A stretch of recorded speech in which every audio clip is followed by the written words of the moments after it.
ازيكم حبايب قلبي، عاملين ايه؟ يا رب تكونوا بخير ان شاء الله. النهارده هعمل معاكم وصفه جميله جدا لقشره الشعر، حاجه كده رهيبه هتخلي القشره تروح من عندك من اول استعمال، وهتلاحظ الفرق بطريقه رهيبه.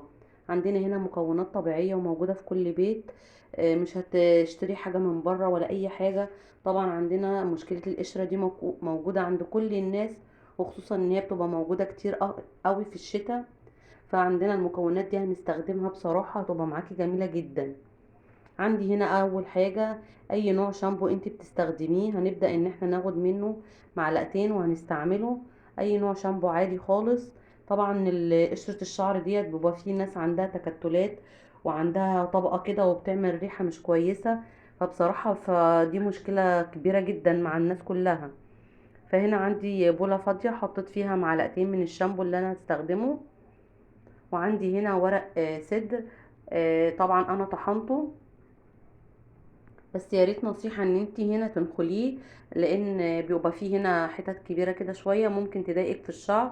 انا بصراحة نسيت انخله، فانتي بتنخليه وبتنزلي بيه على الشامبو. ودي معلقة كبيرة بيكربوناته. طبعا البيكربوناتو دوت بيفور القشرة اللي في الشعر، وبيخلي الطبقة اللي فيها دي تتشال بصراحة بطريقة رهيبة. وهنا عندي معلقتين خل تفاح او خل ابيض.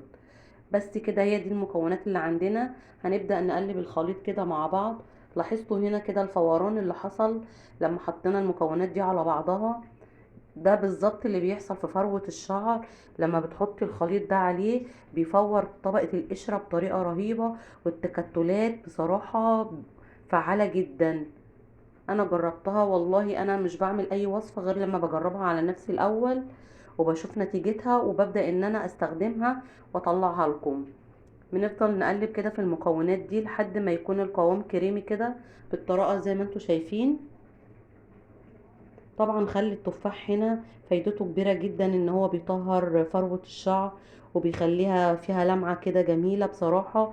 وبتقدري تستخدمي الخلطة دي لكل الأعمار، لو بنتك أو ابنك أو انتي، أي حد، هي مش ضارة لأي حد خالص.